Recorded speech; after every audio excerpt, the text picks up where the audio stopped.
À l'Institut Curie, un patient équivaut à des centaines de données numérisées. Elles sont partout.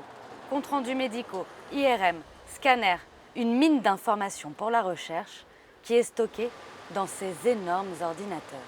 C'est le data center de l'Institut Curie, une pièce bruyante et froide où sont conservés plus de 4 pétaoctets de données, soit 17 millions de documents. Mais avant d'exploiter ces informations issues de dossiers médicaux, José Fernandez doit s'assurer qu'elles sont anonymisées et agrégées. Pour faire la recherche, on anonymise les données. Qu'est-ce que c'est anonymiser? Anonymiser, c'est enlever tous les détails qui pourraient nous permettre d'identifier quelqu'un. Mais aussi, on les agrège. Agréger, ça veut dire qu'on les harmonise, on les unifie. De façon que quand il y a des paramètres où on utilise des échelles différentes, où on peut utiliser des échelles différentes, on transforme ces données de telle façon qu'on utilise toujours la même échelle. De telle façon qu'on peut agréger, on peut mettre en commun des données de sources différentes, des médecins différents ou de traitements différents. José Fernandez ne travaille jamais au data center. L'essentiel de son activité se fait de l'autre côté de la rue, à la direction des data. Lui et ses équipes classent et traitent les informations du data center pour les ranger dans des bases de données.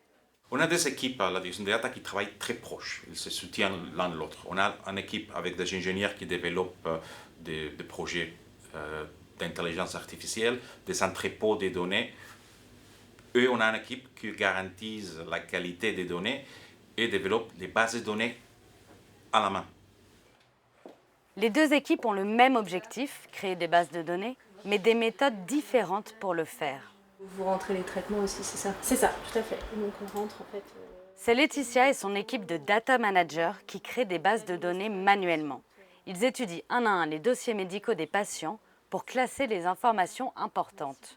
Un travail minutieux. D'une phrase, il faut extraire des informations importantes parce qu'en fait, le chercheur il va avoir besoin de mettre ces informations dans des cases. Chimiothérapie, qu'est-ce qu'il a reçu comme médicament? Donc la phrase, ça va peut-être être le patient un tel a reçu ce jour un traitement avec le nom de la molécule. Donc nous, ce qui nous intéresse, c'est le traitement de la molécule et que ça correspond bien à ce patient-là. Et donc l'être humain est quand même apte à lire ses comptes rendus et à retenir l'information importante. Ce qui n'est pas toujours facile pour une machine.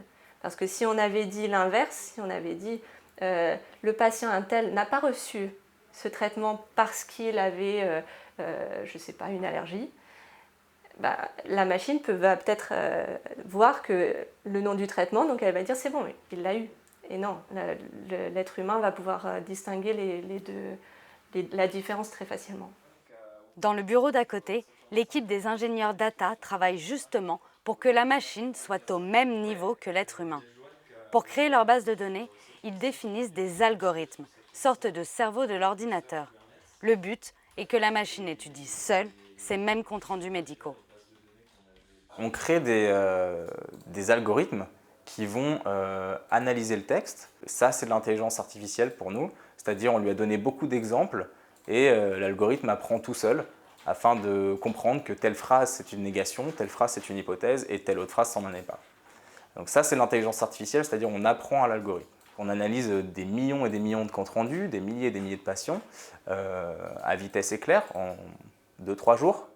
À terme, ces algorithmes seront peut-être assez fiables pour remplacer la méthode manuelle. Mais pour l'instant, la machine fait encore des erreurs. D'où l'intérêt de travailler avec l'autre équipe. On essaye de comparer ce qui est fait manuellement et ce qui est fait automatiquement, et ce qui nous permet d'avoir des contrôles qualité. Et du coup, on est capable de donner un score à nos algorithmes. Et sans ces données manuellement annotées, on ne ferait jamais de recherche automatiquement. Parce qu'on ne serait jamais capable de dire si nos algorithmes sont bons ou pas bons.